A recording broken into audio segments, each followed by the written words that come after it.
Alright, here are my three people. Turn the camera on you. Alright, so I'm gonna be talking about Peru today.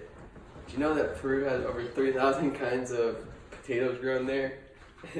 Alright, so many people don't think that Peru isn't very nice or very interesting, but it's important to note that it's a very unique place and worth learning about.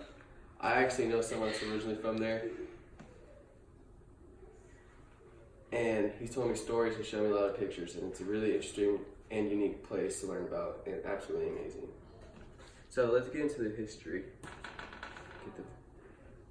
Alright, so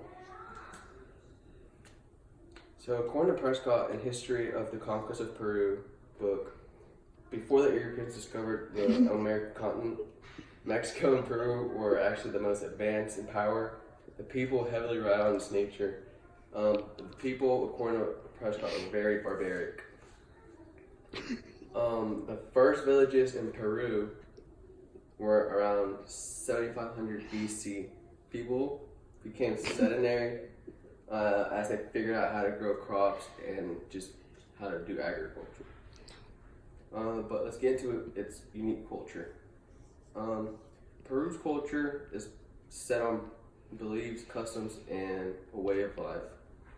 It was inherited from the Incas and the Spanish whenever they came over and settlers. So a really big part of their culture is art. It's been a big part for thousands of years, dating back to the Incas, pre-Inca times actually. And a really big part is religion. And Christianity was introduced 500 years ago, and now 90% of the population is Catholic. Sports is a big thing for their culture too. Soccer is the biggest thing there. It's a national sport, everyone plays it from their little. But down by the coast, surfing is actually a little bit more popular. And according to Peru History Timeline, Chicama Beach is known for having the longest wave in the world. Bullfighting is also a really big part of the culture. It was brought by the Spaniards. It continues to be a tradition. But let's get into the landmarks. So, Peru is known for having beautiful landmarks, most famous landmarks ever. They also have three regions, which are the coast, rainforest, and the highlands. And the coast actually consists of the beach, the coast area, and a really big area of desert. But let's start off with the most famous landmark, Machu Picchu.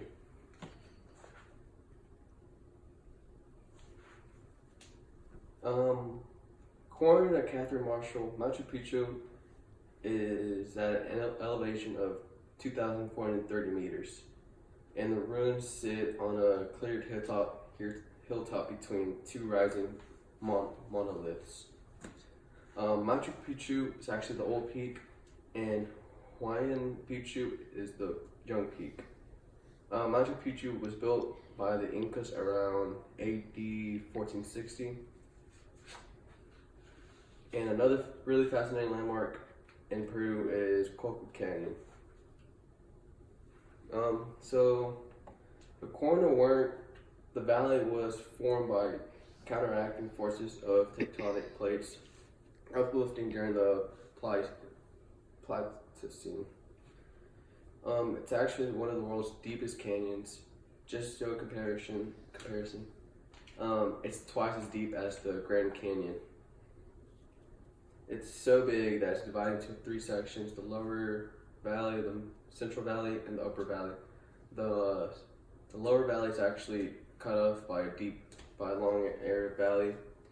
It's warmer, and it's a lot warmer, and that's it. It's a lot warmer.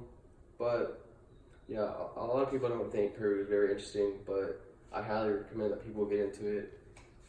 It's a beautiful place. If you just try getting into it. You never know, might end up going and just loving the life of Peru and their unique culture. That's it. Any questions?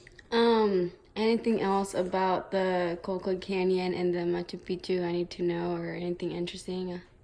Machu Picchu is they're actually still kind of discovering it. It's a very mysterious landmark.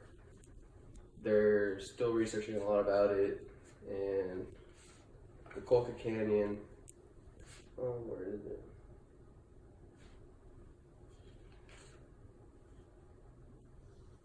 The Colca Canyon. Lost it. The Colca Canyon also has the world's largest bird actually lives there. The Colca Canyon. I think it's on here. No, it's not. But yeah. Anything else? I think that's about it for today. Thank you, sir.